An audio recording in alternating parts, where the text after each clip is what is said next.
What's going on, paranormal world? I figured I'll just start watching the latest episodes of Portals to Hell, and I just finished watching the Padre Hotel episode. The Padre Hotel is located in Bakersfield, California, and right from the jump, the scenery gave me Cecil Hotel vibes, and Jack Osborne mentioned that it reminded him of the movie The Shining.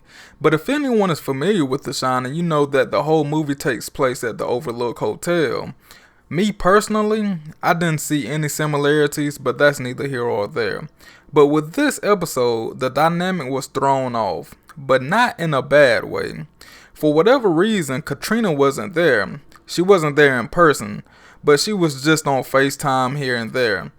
Now, Jack had a sidekick, Heather Taddy, who was a paranormal investigator.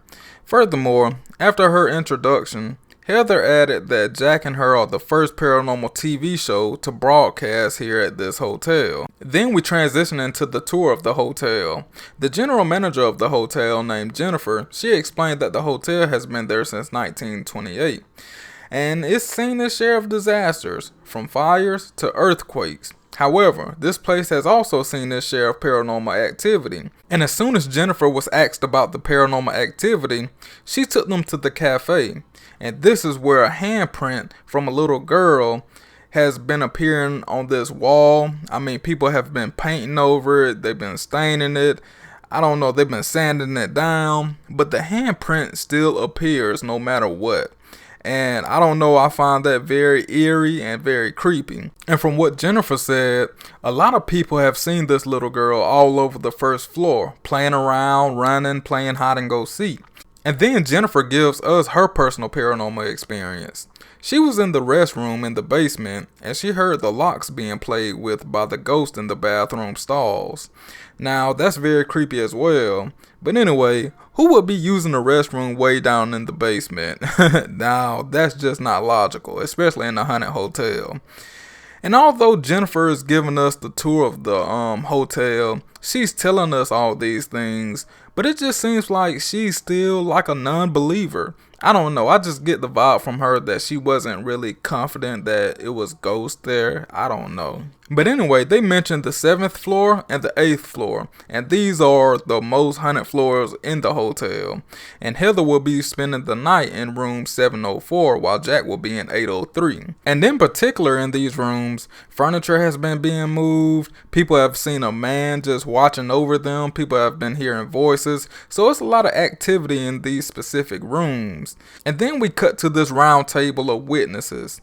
They all explain that they have seen plenty of full body apparitions in this hotel, from the kitchen to the basement to the rooms to everywhere. And that's one thing I do love about Portals to Hell. I love how they filmed the episodes. It's like a documentary and you get sucked in every time with so much suspense. So props to their production team. But one thing I do remember that I wasn't too fond of when I was watching Portals to Hell was the psychic sweep. When they bring the psychic in and, just talk about what has happened. But in particular, this lady was just over dramatic and it just threw the whole episode off, for me at least. I didn't like it at all. But as far as the actual investigation, Jack heard some strange noises in his room the first night he spent the night. Heather said she slept good the first night, but later on, when the investigation in the basement started, they saw some curtains move. It was like curtains moving back and forth. But my only problem with that is that they were investigating with the lights on when the curtains were moving back and forth. And I'm like, that makes no sense. But then I thought about how convenient is that?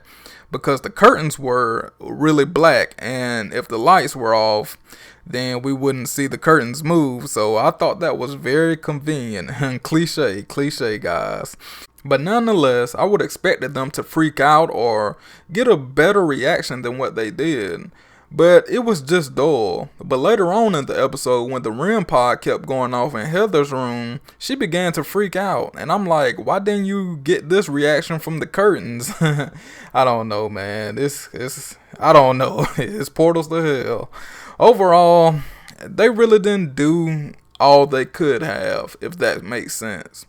It was a lot more investigating they could have done, and I don't know, it just seems like they either didn't do it or they glanced over it. They focused on the REM pod for way too long. And that's one thing I noticed about Portals to Hell, even in the past episodes. They focus on audio and other methods of investigation rather than capturing or even attempting to capture visual evidence. So I just think that both of those things go hand in hand. You can still record and do the EVPs and stuff like that, but just have an X camera set up just in case you do see a full body apparition. I don't know, I just feel like that's negligent, especially going into an investigation at a very haunted place on a national paranormal TV show. That's just my opinion. But in conclusion, it felt refreshing to watch an episode of Portals to Hell. So let me know down below, what do you all think about this episode?